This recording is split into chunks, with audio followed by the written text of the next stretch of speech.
Hello, guys, tudo bem? Bom, hoje a gente vai começar a ver um novo conteúdo de vocês, tá? Do oitavo ano. É referente à unidade 3 da apostila de vocês, tá? Que aqui no caso é a matéria Indefinite Pronouns. São os pronomes indefinidos. Some, any, every e no. A gente tem aqui Indefinite Pronouns, pronomes indefinidos. Muitos dos pronomes indefinidos, eles são formados com as palavras some, any, no e every. Se vocês pararem para observar, essas três primeiras palavras, some, any e no, elas a gente já estava vendo no conteúdo anterior, dos substantivos contábeis e incontáveis, tá? Só que o que vai acontecer agora? A gente vai ver esses pronomes aqui indefinidos, incluindo o every, só que ver como eles vão aparecer como pronomes compostos, tá? Eu vou explicar um de cada vez para vocês verem como vai funcionar, tá? A gente tem aqui, quando esses pronomes indefinidos estão relacionados com pessoas, os pronomes apresentam a terminação body ou one. Ou seja, quando a gente for usar qualquer um desses indefinite pronouns, some, any, no e every, e no final deles a gente usar como sufixo a expressão body ou one, a gente vai estar usando para se referir a pessoas, tá? Segundo, quando a gente usar esses indefinite pronouns para falar sobre coisas, a gente vai usar a terminação thing, sempre no final de uma dessas expressões, tá? No final da palavra some, no final da palavra any, no e every. Quando a gente usar a terminação thing, vai ser para se referir a coisas. E para se referir a lugares, a gente vai usar como sufixo, como terminação, a palavra where, para indicar aonde, tá? Então, no final de some, any, no e every, quando a gente usar a expressão where, vai ser para se referir a lugares. Agora eu vou listar um de cada vez para a gente ver direitinho, etapa por etapa, como funciona. Primeiro deles, some. A gente tem aqui, ó, sozinho, o termo some significa algum, alguns, alguma ou algumas, algo ou um pouco de. Isso aqui a gente já tinha visto nos conteúdos anteriores. O que a gente vai ver agora vai ser essa expressão some, só que de forma derivada, ele junto de outras palavras. Eu tenho aqui. O some e seus derivados são utilizados em frases afirmativas. Tá? Então é importante a gente saber isso aqui. O some a gente vai usar sempre em frases afirmativas. Em alguns casos, a gente pode usar o some em frases interrogativas, mas isso vai ser só quando a gente estiver indicando, ofertando alguma coisa a alguém, se oferecer algo para alguém, tá? Aí eu posso usar o some na minha pergunta. Aí aqui a gente tem agora a informação principal que é dentro desse conteúdo. Quando acompanhados de sufixos, que é o que a gente viu no slide anterior, a tradução pode ser diferente. Aí está pedindo para observar a tabela.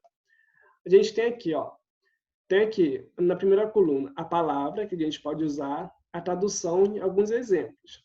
Aqui, todos eles eu estou usando o some no meu início, tá? Se a gente for reparar, as duas primeiras palavras, somebody e someone, é aqui referente ao que eu falei sobre qual expressão usar quando a gente quiser falar de pessoas. Ó, a terminação body e a terminação one vai ser para se referir a pessoas. Aqui eu estou usando somebody e someone, tá? Somebody e someone vão significar alguém em português. A gente tem um exemplo aqui. Somebody is missing. Está faltando alguém. Tá? Somebody, para me referir à pessoa. E se vocês repararem, a nossa frase está na forma afirmativa. Tá? Porque sempre que a gente for usar o some, eu vou usar em frases afirmativas. Outro exemplo, someone ate the last piece of pizza. Alguém comeu o último pedaço de pizza. Mesma coisa, a palavra someone, estou me referindo à pessoa. E a minha frase está na forma afirmativa para eu poder usar a expressão some. Terceira informação, aqui eu tenho a terceira palavra, something. Aqui em português vai ser algo ou alguma coisa. Aí voltando lá no nosso slide, a gente tem aqui, quando a gente for falar de coisas, a gente vai usar a terminação thing sempre no final de uma dessas expressões, tá? Que eu tenho something, para me referir a algo. Exemplo, we are looking for something to eat. Nós estamos procurando algo para comer, tá? Então, aqui a palavra something está se referindo a alguma coisa, que no caso, comida. E a mesma coisa, a frase é afirmativa, porque eu estou usando a expressão some. E a última, somewhere.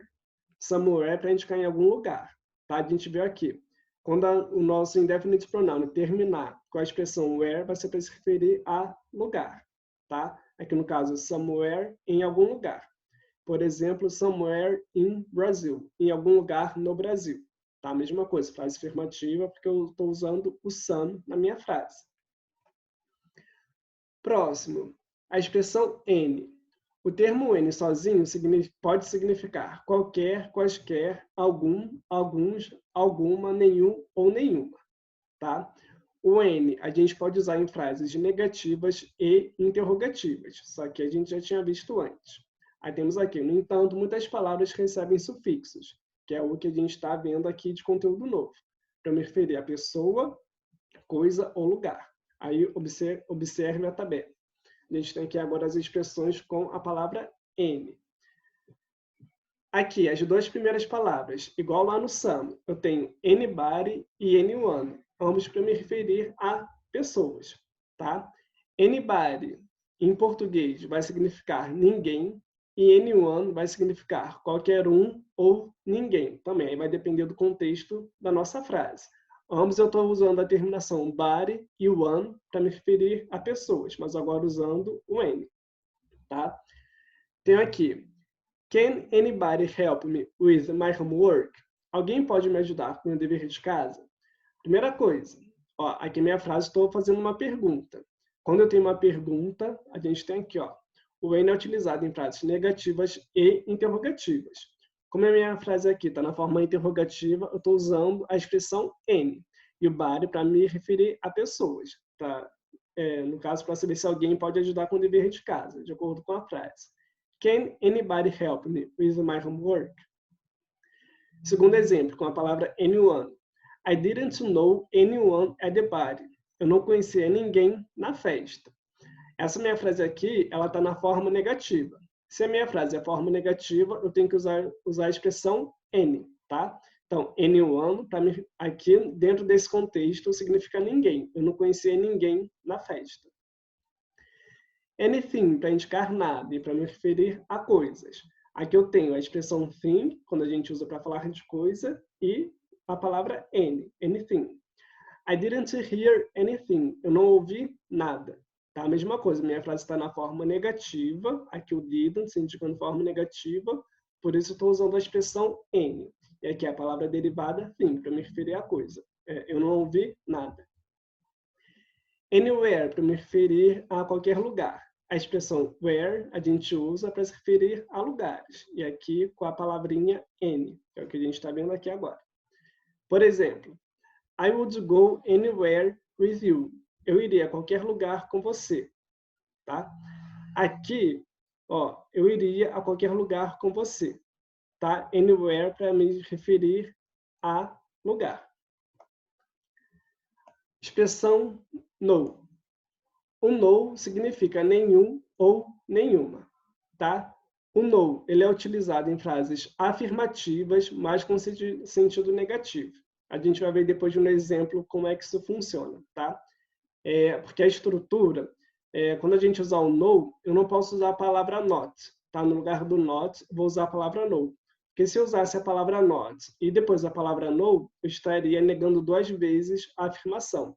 Então, eu elimino a palavra not, que estaria numa frase negativa, vou usar o no no lugar. Tá? Aí vai ser a estrutura de uma frase afirmativa, mas com um sentido negativo. Aí a gente tem, quando é acrescido de sufixo, a tradução vai mudar. Aí observe a tabela seguinte. Mesma coisa, lá, as duas primeiras estão me referindo a pessoas, nobody e no one. Aí, aqui significa ninguém. Tá? Tem aqui a terminação body e a terminação one, que é o que a gente usa para se referir a pessoas. Nobody, no one. Por exemplo, Diana threw a party, but nobody showed up. A Diana deu uma festa, mas ninguém apareceu. Tá? Aqui o nobody significa ninguém. Se vocês repararem, eu não estou usando a palavra not. Tá? Porque se eu usasse a palavra not, eu não poderia usar a expressão nobody. Teria que usar a expressão anybody. que é a expressão anybody, que a gente viu na tabela anterior, entra em frases negativas. Aqui, como eu não estou usando a palavra not, eu vou usar a expressão no, tá? Nobody. I thought I heard someone, but there was no one there.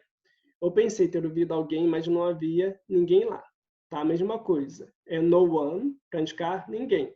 Minha frase está numa forma afirmativa, mas com uma ideia de negação, porque eu não estou usando a partícula not para indicar negação. Estou usando a expressão no no lugar. Não posso usar para indicar nenhum ou nenhuma, mas esse aqui a gente não vai dar ênfase não, tá? Eu tenho que o exemplo, none of these apples is ripe. Nenhuma dessas maçãs está madura, tá? Essa expressão não, o nosso conteúdo, nossa apostila não está abordando, tá? Então a gente pode pular. Nothing para indicar nada. Mesma coisa, terminação thing para falar de coisa. Aqui, nessa situação, quando a gente usa a palavra no, juntando nothing, vai significar nada. I have nothing in my purse. Eu não tenho nada na minha bolsa. Mesma coisa, estou negando uma afirmativa, uma frase de estrutura afirmativa. Não estou usando a palavra not, estou usando a expressão no. E nowhere, para indicar em nenhum lugar. Where are you going? Aonde você está indo? Nowhere, em nenhum lugar. Mesma coisa. Frase afirmativa, mas com uma ideia de negação, ok?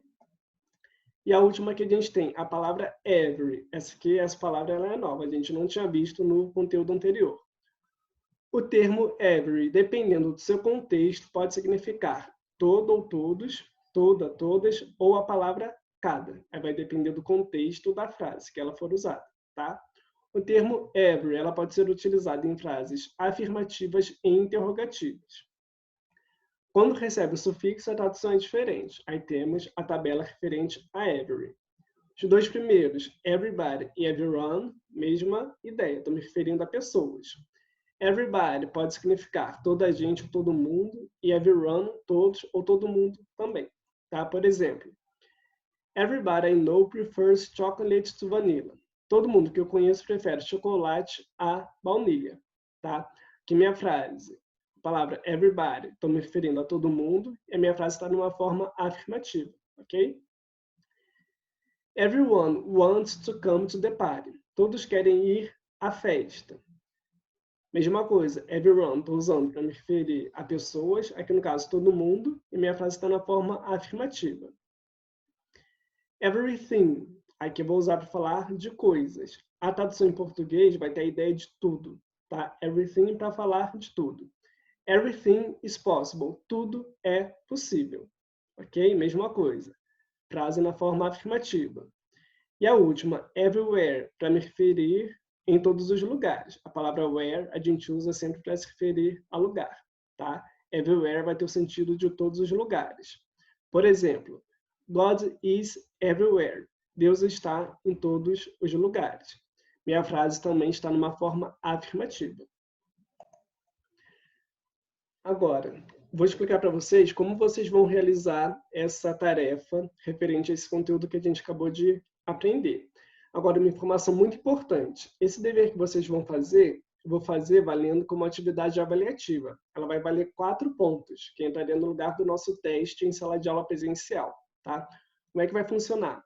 Vocês vão fazer esse dever lá pela Plural, pela plataforma, igual vocês têm feito as outras tarefas.